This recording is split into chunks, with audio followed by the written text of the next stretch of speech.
Olá, bom dia a todos.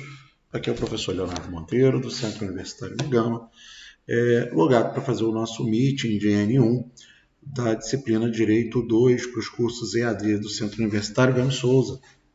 Beleza, gente? Então, nós marcamos esse meeting para hoje, para a gente bater um papinho sobre os conteúdos que mais nos importam, fixar, né, sobre os tópicos mais importantes da nossa disciplina para essa primeira parte, né, do nosso semestre, do nosso período letivo. Então, vamos falar um pouquinho, tá, sobre o direito do trabalho, sobre as características da relação de emprego, parte principiológica e contrato de trabalho. Esse meeting está marcado, estava marcado para as 11 horas, a gente iniciou ele agora às 11h15, eu dei um tempinho para aguardar a conexão aí dos colegas, mas como é disso, né, como é sabido por todos, muitos colegas às vezes não conseguem conectar no horário do meeting, né, para fazer essa participação ao vivo, essa participação on demand, né, por demanda. E vamos lá, vamos fazer esse bate-papo. Vou gravar aqui para deixar aí para vocês no nosso registro, tá? Nosso registro acadêmico. Vamos lá, queridos. O que a gente precisa saber, né? Aí para hoje, preparei aqui um materialzinho para poder passar para vocês. Então, o nosso conteúdo ele começa ali falando nas suas primeiras unidades sobre generalidades no direito do trabalho, questão principiológica e características do contrato. Bom, é importante saber que o contrato de trabalho ele tem, né, a relação trabalhista, de um modo geral, é protegida por certos princípios. Por quê? É muito natural que nós consigamos perceber que a relação, né, entre o empregador e o empregado é uma relação que, na maior parte das vezes, é uma relação que traz um desequilíbrio na prestação dos direitos, na entrega de suas obrigações por parte do empregador, que muitas vezes está ali numa relação de, digamos, hipersuficiência com relação ao trabalhador. E por que usa esse termo hipersuficiência? Porque a gente tem que usar o oposto dele, que é a hipossuficiência do trabalhador na relação de emprego. É natural. O empregado ele coloca as condições, o empregador ele coloca as condições de emprego, ele coloca as condições do trabalho, ele coloca qual o seu limite de pagamento, qual a sua jornada, ele dá uma série de orientações ao empregado, o qual a esta se subordina. E olha só, essa palavrinha subordinação é uma palavrinha muito importante, porque ela, se por um lado, ela representa uma das características fundamentais para reconhecimento da relação de emprego, por outro, ela denuncia essa hipossuficiência, como já disse, do trabalhador dentro da relação de emprego, na hora de impor certas condições ou exigir certos direitos, e em razão disso, em razão desse tipo peculiar de relação de direito privado, mas que tem aí em seu bojo normas cogentes de direito público, nós precisamos criar um arcabouço protetivo ao trabalhador. A nossa legislação brasileira é pautada principalmente nas orientações constitucionais, aquelas que estão em especial no artigo 7º e seguinte da Constituição, para fazer uma proteção social do trabalhador. Tá bom? É importante também lembrar, antes da gente seguir aqui com os princípios, que o próprio valor do trabalho é tutelado pela Constituição, é resguardado constitucionalmente como um fundamento do Estado Democrático de Direito. E quando eu digo isso, eu faço uma alusão direta ao artigo 1º, inciso 4º da Constituição Federal.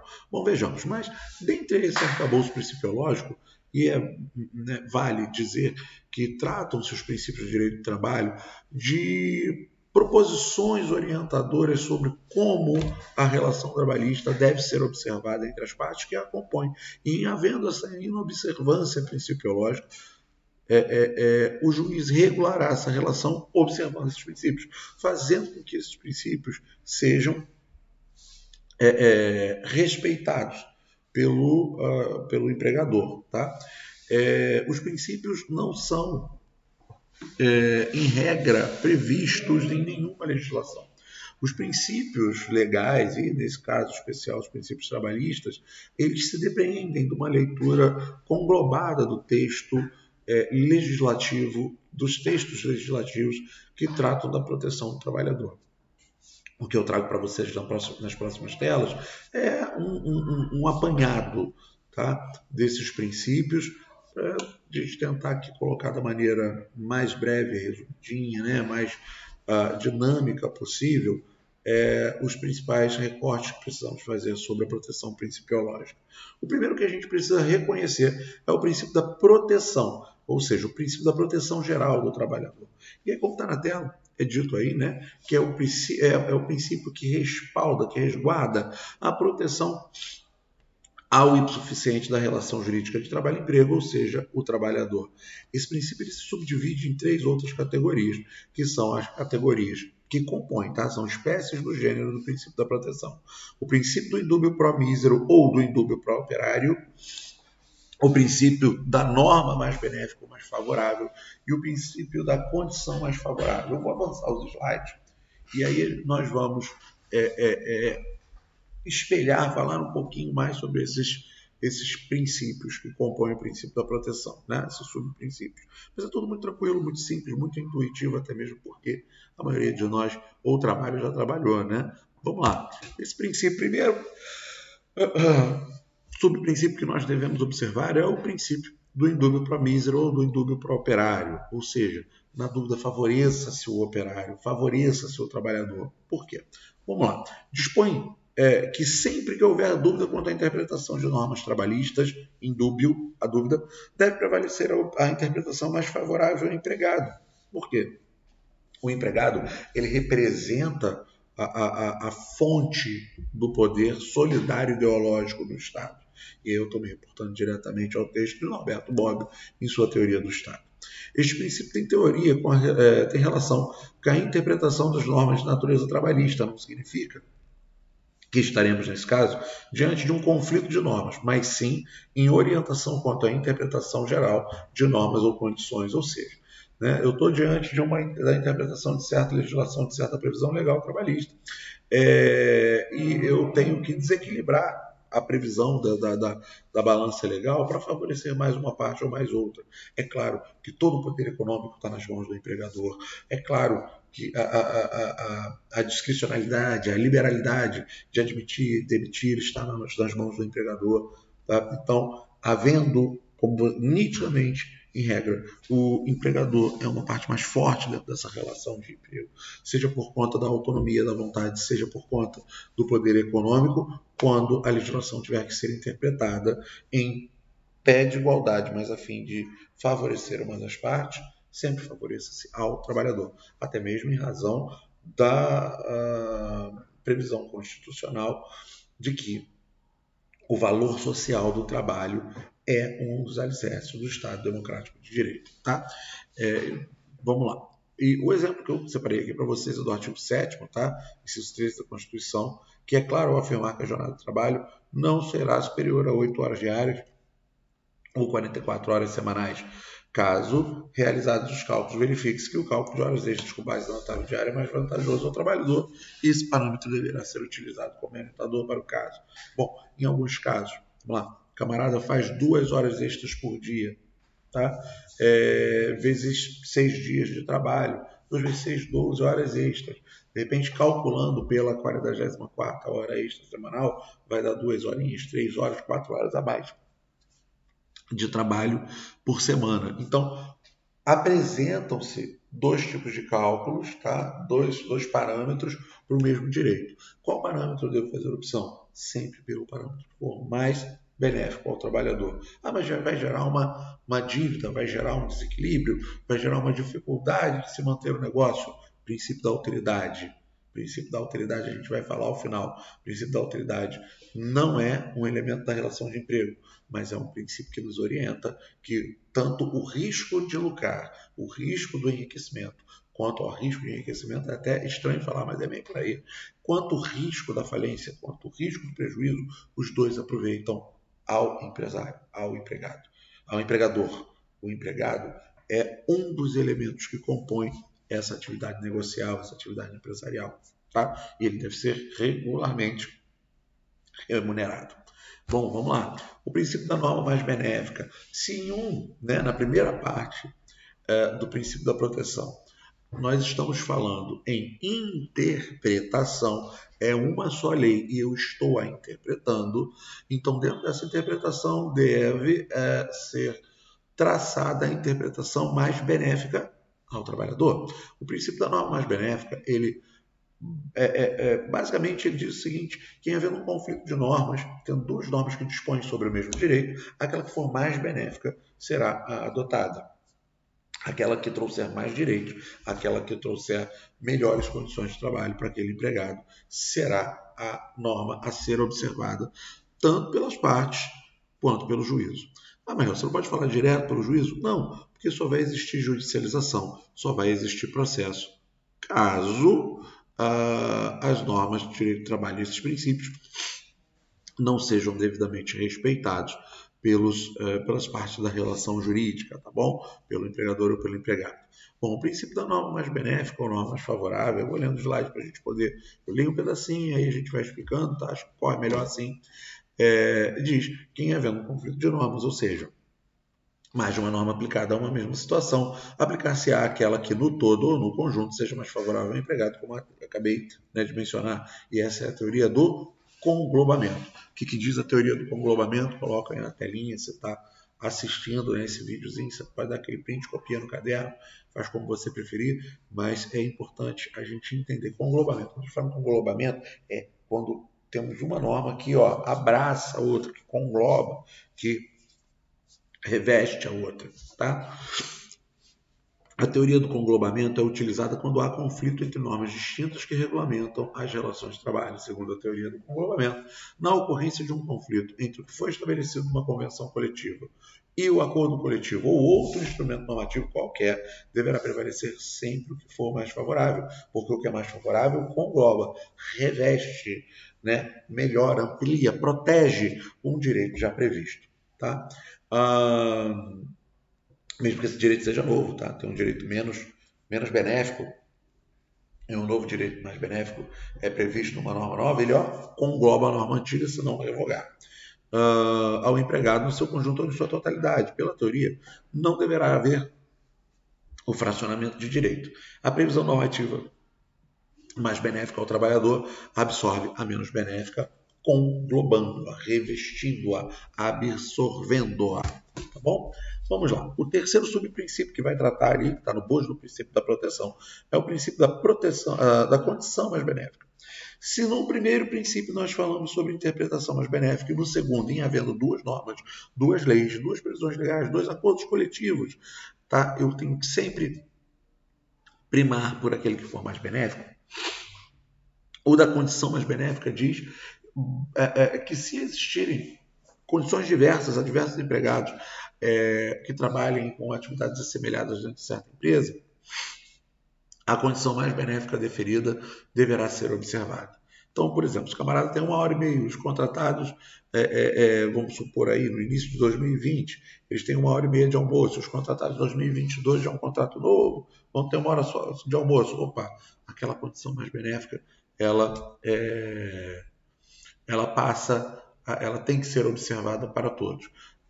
Enfim, os empregados mais antigos, eles têm lá 1 horinha de almoço, os empregados mais novos passam a ter 1h30 de almoço. Opa, a condição mais benéfica deve ser prevista, deve ser garantida a todos. Tá? Então, esse princípio, e vamos ler o slide para fechar aí essa ideia, toda condição de trabalho mais benéfica concedida ao empregado de forma total e incondicional passa a integrar-se ao contrato de trabalho e não pode mais ser suprimida. Exceção, se essa condição mais favorável for concedida sob condição, pois, deste modo, quando a condição se implementar, será concedida e quando deixar de existir, será suprimida, tá? Vamos fazer esse ajuste. Qual é este exemplo? É o exemplo do encarregado. Te nomeio meu encarregado, agora você vai ter uma condição mais benéfica, vai ter 2 horas de almoço, vai andar no carro da firma, tá? Vai ter ali um motorista da firma para te levar e te trazer. Opa, agora você não é mais encarregado, você não precisa dessas condições mais benéficas que eram próprias do cargo, não precisa mais dessas condições diferenciadas, tá? Então, esse é o princípio aí da condição mais benéfica, é a projeção do princípio da condição mais benéfica. A condição mais benéfica ela, depois de implementada de maneira habitual e incondicional, ela passa a integrar o contrato de trabalho, tá bom? Então vamos lá. Princípio da primazia da realidade. O princípio da primazia da realidade, gente, antes mesmo de eu ler aí o slidezinho, ele simplesmente nos orienta de que para os pactos trabalhistas vale aquilo que realmente aconteceu. Exemplo, eu te contrato como meu empregado para trabalhar de 8 às 17 na minha empresa, com intervalo para refeição e descanso de entre meio-dia e 1 hora. E aí você passa a fazer horas extras todos os dias. Eu falo assim, olha, você vai assinar o ponto lá, vai botar o dedinho, ponto biométrico, vai botar o dedinho lá no controle de ponto às 8 da manhã, você coloca o dedinho no controle de ponto às 17 horas e coloca o dedinho lá às 17 horas, mas você vai continuar trabalhando até as 20. Aí chega num eventual lead trabalhista, num eventual processo trabalhista, eu apresento o cartão de ponto. Ó, ele saía todos os dias às 18, eu tenho um documento, mas você consegue provar por qualquer e-mail que todos os dias saía às 20? Ora, o que vai valer realmente para o juiz do trabalho? O que está escrito no documento ou aquilo que realmente acontecia? Vale para ele aquilo que realmente acontecia. Léo, mas isso é muito óbvio. Pensa no recibo de salário. Pensa naquele rapaz que recebe salário em mãos, em dinheiro, tá bom? E aí ele entrega o recibo para o empregador fala assim, ó, assina esse recibinho aqui de R$ 1.000, mas recebe esse dinheirinho aqui por fora, esses 2.000, em razão da hora extra que você fez, em razão do tipo de trabalho, em razão de qualquer coisa. Estou te pagando esses 1.000 aí, 1.200, que eu estou te pagando o salário mínimo, que é para eu pagar menos imposto. Mas você merece, eu vou te dar aqui esses 2.000.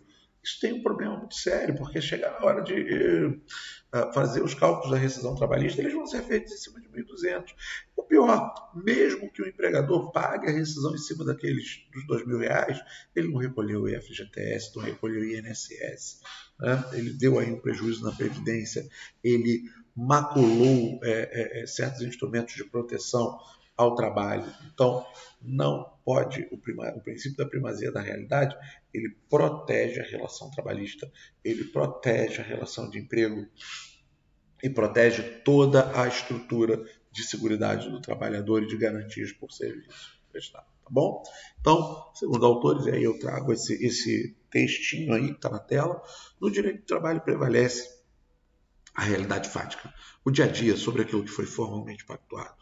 Para a estabilização das relações trabalhistas, vale aquilo que de fato era praticado no cotidiano laboral. Assim, se determinado empregado recebia do seu empregador certo valor como salário por fora, que não conste dos olerites, e prova em juízo o recebimento daquele valor de maneira habitual, o valor passa a integrar a remuneração. A remuneração são todos os frutos do salário, tá? Recebida pelo empregado. O princípio da continuidade na relação de emprego.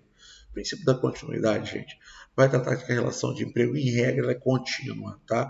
Em regra, começou a trabalhar, você está trabalhando direto. Não tem carteira assinada, não significa que eu te contratei para trabalhar só por 3 meses. Não tem carteira assinada, existe a relação de emprego, pode ser reconhecida a qualquer momento, e essa relação é continuada. Não é temporária, é por tempo indeterminado. Significa que se você vem trabalhar, eu te dispenso por uma semana e mando você voltar daí a 7 dias, para o direito do trabalho, em regra, é uma relação continuada, não é um pacto intermitente, porque o pacto intermitente tem que ser explicitamente intermitente, tem que ter contrato, tem que estar ali descrita a sua intermitência. Se for temporário, tem que estar descrita a temporariedade. Tá bom? Então vamos lá, o princípio da continuidade da relação de emprego. A relação de emprego deve ser preservada, deve ter continuidade no tempo, tendo em vista o caráter alimentar, salarial e de subsistência dos créditos trabalhistas. Como decorrência direta deste princípio, os contratos de trabalho são, em regra, como disse anteriormente, por prazo indeterminado. Beleza? Bom, mais um dos princípios que nós precisamos conhecer é o princípio da intangibilidade, da irredutibilidade, da impenhorabilidade salarial. O salário é sagrado. O salário não pode ser mexido, tá bom? São poucas exceções que permitem ao empregador fazer descontos diretos no salário, tá? Uma dessas exceções, previdente, é a exceção para pagamento de verba alimentar aos filhos, mas desde que, né, exista a determinação de juiz de direito. Tá? O princípio da intangibilidade, da irredutibilidade ou da empenhorabilidade salarial nos diz que o salário é irredutível, não pode ter seu valor reduzido. Tá? Aumentei, o salário mínimo é 1.212, aumentei o salário do meu empregado para 1.500, me arrependi, quero baixar? Pode? Não pode, é irredutível, em regra.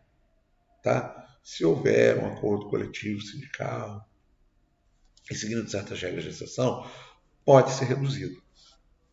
Mas essa é uma exceção para os acordos coletivos, que a gente precisa saber aqui que, em regra, o salário é irredutível em razão do preceito constitucional, que ele é impenhorável, não pode ser objeto de penhora. Estou devendo ali a prestação do carro, o banco pode vir e pedir a penhora do meu salário? Não. Estou devendo ali a prestação da casa, o banco pode vir e pedir a penhora do meu salário? Não. Tá bom?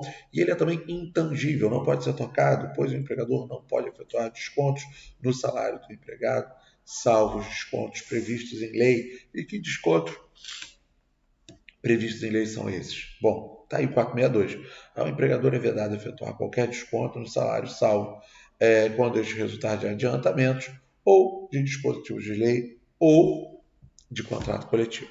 Aí, contrato coletivo é o acordo coletivo, é a previsão sindical. Ou de dispositivo de lei, o exemplo que eu dei, lei de alimentos, tá bom? Ou se for adiantamento. Aí, o empregado chega, no dia 10, doutor, me arruma aí um valezinho, de 10 dias, um valezinho de R$100, R$1.000, né? Dependendo de quanto for o valor do salário. Aí sim, um adiantamento. E aí para frente, nós podemos fazer o desconto proporcional, até mesmo pois está previsto em lei. Bom, o princípio da inalterabilidade contratual, ele pode ser alterado sim, mas em regra, a gente está falando da regra, tá? Em regra, não. Em regra, o empregador não pode unilateralmente alterar condições essenciais do contrato de trabalho, do trabalho contidas no contrato de seus empregados apenas por sua vontade. A própria lei autoriza que o empregador varie condições, mas desde que essa alteração seja bilateral. O que é bilateral? Seja negociada por ambas as partes, pelos dois lados, por isso bilateral, pelo empregador e pelo empregado, tá? E não cause prejuízos ao empregado. E aí, reflexo do princípio da proteção.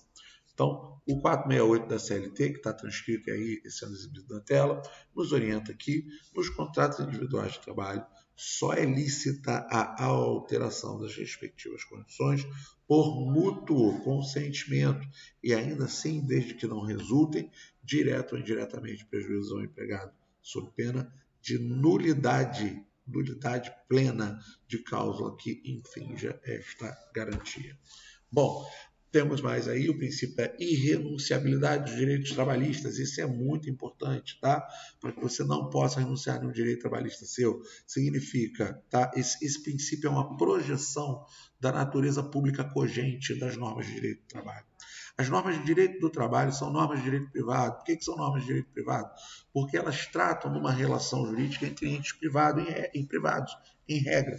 Tá? Entre uma empresa privada e uma pessoa física, entre uma pessoa física, um advogado e sua secretária, entre uma faculdade e seu professor, entre o mercado e seu caixa, entre uma empresa de ônibus e seus motoristas.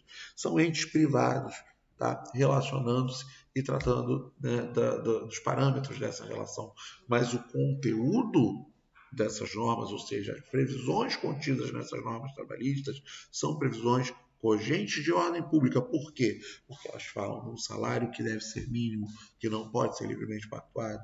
Ele tem um parâmetro, tá? E um parâmetro básico que visa resguardar preceitos de dignidade da relação de emprego, previstos inclusive constitucionalmente, que visam manter um equilíbrio na balança econômica, em especial no que diz respeito à relação previdenciária, porque quando eu aumento o salário mínimo, eu aumento a receita previdenciária para poder arcar com as contribuições e com os benefícios, tá? Dessa relação previdenciária, dessa relação de entrega do Estado. Tá? Vamos lá. Primeiro, o princípio da irrenunciabilidade dos direitos trabalhistas nos orienta que os direitos trabalhistas do empregado são de cumprimento obrigatório, ou seja, irrenunciáveis, ainda que por vontade do próprio titular do direito, que é o empregado. Se eu disser para o meu empregador, eu não quero, não aceito receber 13º, ele tem que ir lá depositar na minha conta, mas eu recebo dinheiro em mãos, ele vai ter que fazer uma consignação em pagamento, ele vai precisar me processar, ele vai precisar entrar com uma ação de consignação em pagamento, porque ele é obrigado a me pagar, senão ele está em mora, senão ele está quebrando um preceito da relação de emprego. E aí o empregado, pasme, o empregado pode até dar uma justa causa no empregador, tá bom? Artigo 483 da CLT, vamos falar sobre ele na N2. Beleza? Bom, as exceções ao princípio da irrenunciabilidade, como tudo é no direito, né?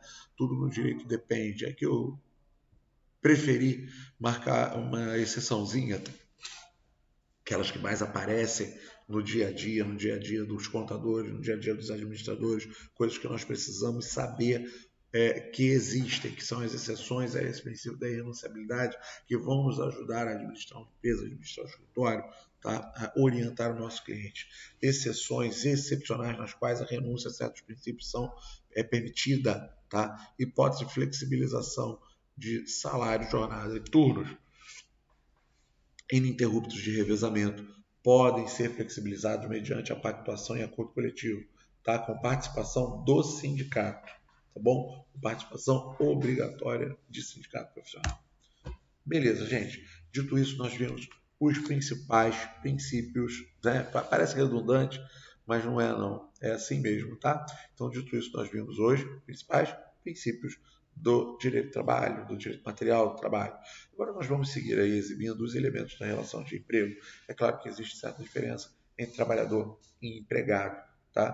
Trabalhador é toda aquela pessoa que exerce uma atividade laboral, que exerce uma atividade de cunho braçal, seja ela, braçal não, mas que exerce uma atividade, tá? Seja ela de cunho intelectual ou físico, ou de qualquer natureza. Tá? Você pega um voluntário, é um trabalhador. Você pega um cooperativado, ele é um trabalhador. Você imagina então aí um representante comercial, é um trabalhador. E quem é um empregado? O empregado é aquele que a CLT diz que a CLT diz que reúne certas características da relação de emprego. E a CLT nos orienta em seu artigo 3º, tá? Que 4 são esses elementos da relação de emprego. Macetinho é o shopping, tá? Macetinho é shopping, igual de shopping, igual de compra, igual do verbo comprar em inglês, tá? SHOP. Então, esses requisitos são quais? É o requisito da pessoalidade, da habitualidade, da subordinação e da onerosidade. Eles estão no artigo 3º da CLT, e se nós formos pensar em elencá-los pela ordem, tá? Eles seriam elencados na lei PHSO. Mas vamos organizar aqui, ó, do jeitinho que está nessa parte aqui final, né, nessa metadezinha aqui do nosso, desse slide que eu estou exibindo, só para ficar mais fácil aí da gente entender. Tá? SHOP, SHOP, subordinação, que o empregado é, né, subordinado ao seu empregador, habitualidade, ele vai todo dia trabalhar, onerosidade, é por dinheiro, né? Não é por amor. Se fosse por amor, era estágio, era voluntariado, era outra coisa, não era emprego. E pessoalidade, só o próprio camarada pode ir, tá? Então, vamos aqui fazer mais uns slides para poder falar sobre isso. Todos os requisitos têm que estar presentes ao mesmo tempo. Se faltar um, não é emprego, é trabalho. Pode ser trabalho, mas não é emprego, tá? Ao mesmo tempo. Pois a falta de um deles já descaracteriza a relação de emprego. Subordinação, habitualidade, onerosidade, pessoalidade, tá? Isso para o empregado urbano. Bom, o que é a subordinação? A subordinação diz que o empregado está subordinado, está submisso, deve submeter-se às ordens do empregador, tá? Devendo obedecer ordens emanadas por seu empregador. Ele é certo que as ordens emanadas pelo empregador devem pautar-se em sérios critérios, a fim de não ofender os limites naturais que se estabelecem nas relações humanas. Eu digo aqui relações humanas e não relações de emprego, porque é natural que as relações humanas elas tenham um certo limite, até de polidez, até por educação, tá bom? E esses limites eles devem ser super respeitados pelos empregadores, tá? A falta de observância desses limites por parte do empregador pode fazer com que o empregado rescinda unilateralmente seu contrato. Em outras palavras, no popular, dê uma justa causa no empregador. Vamos lá. As determinações do empregador, do patrão, elas não podem ser ilícitas. Não pode ser um comando que vai, uma ordem para praticar algo que é uma prática de um crime. Tipo, recebi essa nota falsa aqui, passa ela adiante. Não pode. Você não está fazendo nada agora? Dá uma corridinha ali na boca e vai pegar uma droga para mim? Não pode, não pode. É crime. Olha só, tem aquela gasolina ali, batiza ela aqui com 1 litro de água, 1 litro de álcool, para poder ficar adulterada e a gente vender ela mais barato. Não pode. É crime. Ordem ilícita é crime. E crime não é ordem de natureza trabalhista, tá? As ordens, um dos limites da subordinação é que todo comando que você dá ao seu empregado seja lícito. Isso é muito mole, né, Léo? Isso é muito fácil. E as próximas? Bom, esses limites também, eles vão encontrar, né, um dos limites para essas ordens será a limitação de ordens ofensivas à moral do empregador. Tá? Eu não posso, por exemplo, mandar o cara, né, o rapaz ele foi contratado como frentista no meu posto de gasolina. Aí eu falo, agora tá na moda Xuxa, então todos os meus frentistas vão se fantasiar de Xuxa. Vou colocar lá uma peruquinha loura e até precisa ficar de saia, não, mas por cima da calça mesmo. Né? Vou botar uma saia, um bustier e todos vocês são obrigados a fazer isso. Espera aí, não é uniforme. É ação de marketing. Ação de marketing é para outro tipo de profissional. Uniforme é uniforme. E uma conduta desse tipo, se um empregado, né, claro, essa ordem ela pode ser encarada como moralmente ofensiva? Pode. E se ofender, se ela for moralmente ofensiva ao empregado, ela deve ser repudiada. Não pode ser uma ordem que faça com que o empregado se sinta humilhado. Imagina aí que o empregado que ele se exponha de certa forma. Então, nada que ofenda a moral do empregado, tá bom?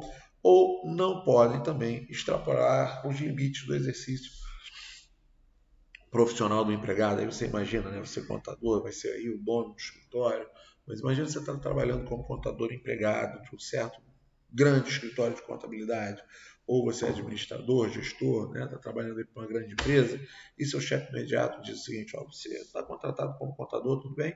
Só que hoje a faxineira não vem, quem vai fazer café, você não vai fazer nada da contabilidade, tá? Você vai fazer café, vai limpar chão, vai... Não que seja um trabalho ruim, mas está fora do exercício, dos limites do exercício da sua atividade profissional, tá? E aí entendam, não se trata de uma fala preconceituosa, se trata de um comumente chamado de desvio de função. Essa ordem é uma ordem que extrapola o limite, né, do exercício profissional, que extrapola o limite da subordinação jurídica. Tá bom? Então vamos lá. Esses limites, aqui eu coloco alguns exemplos, tá? Determinações ilícitas, não pode ofender dispositivo legal. A moral, não pode dirigir seu empregado de maneira ofensiva, isso é mais comum, né? A sua moral subjetiva chama de burro, sujo, idiota, tá? Isso independente, né, da eventual responsabilização criminal por injúria, e não pode estabelecer os limites do exercício profissional, não pode ser aquilo diferente daquilo que a descrição da tua profissão, tá? A natureza da sua profissão permita, tá bom? Então, vamos lá.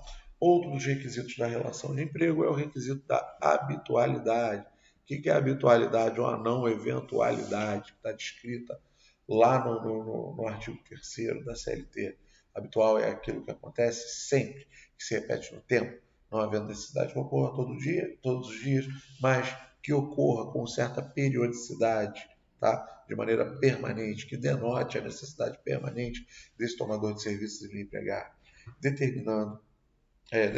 exemplo, determinado empregado pode ser contratado para trabalhar em dias específicos da semana, sem que a habitualidade seja maculada. Você imagina aí, eu te contrato para trabalhar um professor, tá? Te contrato para trabalhar segunda, quarta e sexta.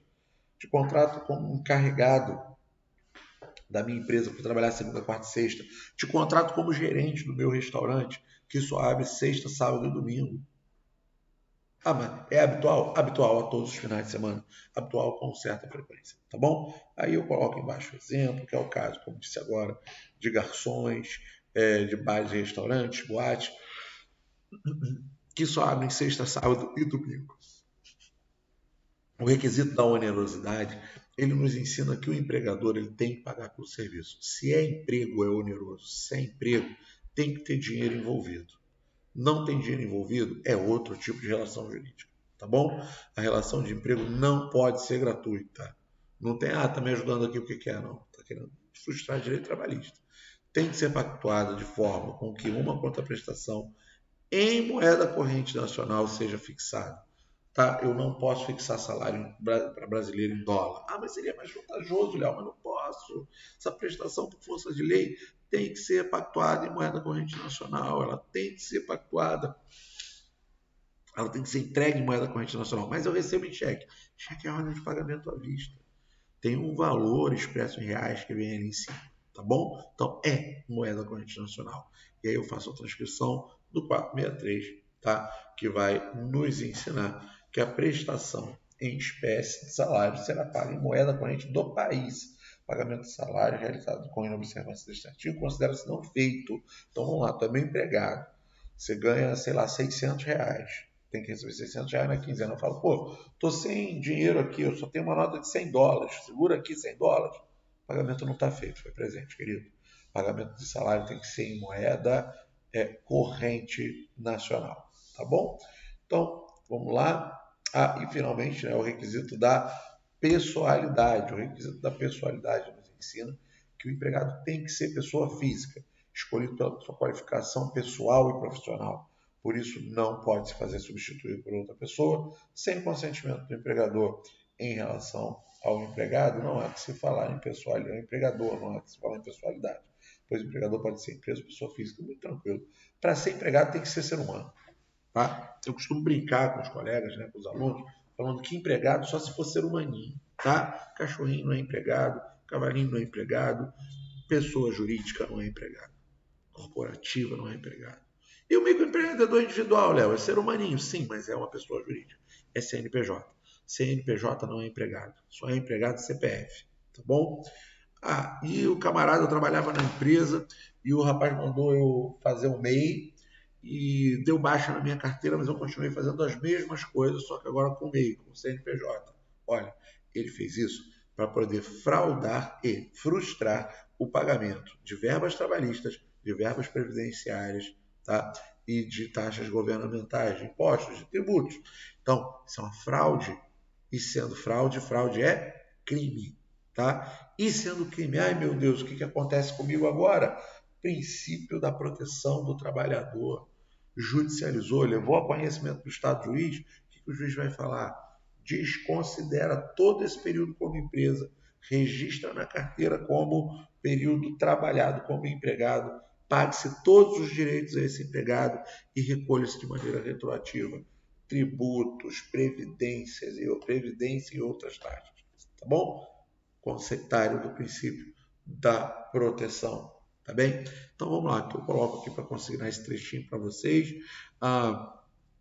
É um resuminho disso que eu falei agora, tá? Só para ficar consignado. Pintou a tela, tá bacana, tá guardando aí. Relações havidas entre as empresas são relações de parcerias comerciais ou assemelhadas.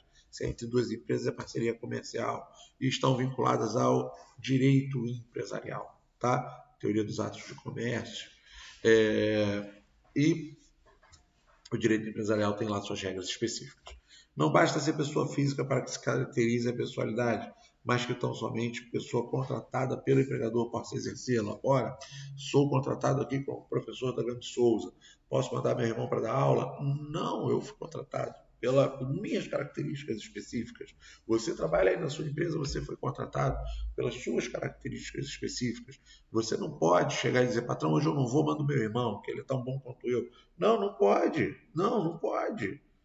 Mesmo que teu patrão, perdão, gente, mesmo que teu patrão aceite, tá? Falar, não, pode mandar só hoje, mas né, seria uma quebra da pessoalidade. Você não pode unilateralmente mandar outra pessoa. Se você manda outra pessoa, você não está vinculado ao requisito jurídico da pessoalidade da relação de emprego. E se não está vinculado a esse requisito jurídico, não se trata de relação de emprego. Pode ser eventualmente uma relação de trabalho. Tá? Algumas relações vão ter aparência de relação de emprego, mas vai ser relação de trabalho. Tu imagina um advogado empregado que tem uma parceria num certo escritório e ele sempre vai lá fazer audiência e tudo mais. E hoje ele não quer ir, ele quer passear, quer viajar, quer fazer outra coisa. Ele liga, doutor, vou mandar aí o meu irmão, né, doutor Tício, vou mandar meu irmão Caio, e ele vai fazer todo o escritório para o senhor. Ele pode mandar, o importante não é que seja nem você, nem quem é que vai vir, o importante é que tenha alguém para trabalhar aqui. Olha, não tem a pessoalidade, não tem a exigência de ser eu, tem aquela exigência do ponto, aquela exigência do controle da subordinação. Se não tem pessoalidade, meu amigo, então não é relação de emprego, então é relação de trabalho. A relação de trabalho nem sempre tem respaldados todos os direitos da relação trabalhista, da relação empregatícia, tá bem? Bom, por exemplo, um pai que é contador, eu coloquei um exemplo, eu gosto de botar um exemplo no final, né? Um pai que é contador aposentado não pode substituir seu filho numa empresa de contabilidade onde trabalha como contador empregado, em razão de sua ausência por motivos de saúde. Eu posso, para não tomar falta, eu vou mandar meu filho, tá? Não, não manda não. Teu filho não sabe, tem aqui um segredo de empresa que ninguém pode saber, só você, tá? Teu filho não. Imagina, muitas vezes até por causa disso, tá? E por fim, eu preciso falar da alteridade. A alteridade é princípio.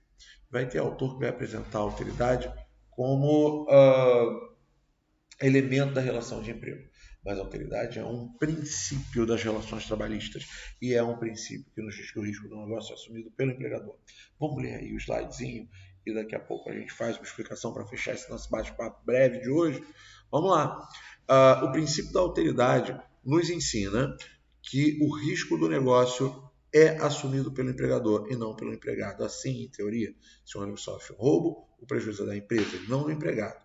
O ministro João Orestes Dallazen, relator do TST, afirmou que o acordo coletivo não prevê expressamente o reembolso em caso de furto, mas apenas que empregados comuniquem à autoridade policial a superior hierárquica. Eu dei aí, né, coloquei uma jurisprudência, se chama jurisprudência, uma decisão dos tribunais superiores, falando justamente sobre o risco do negócio para os empregados de ônibus.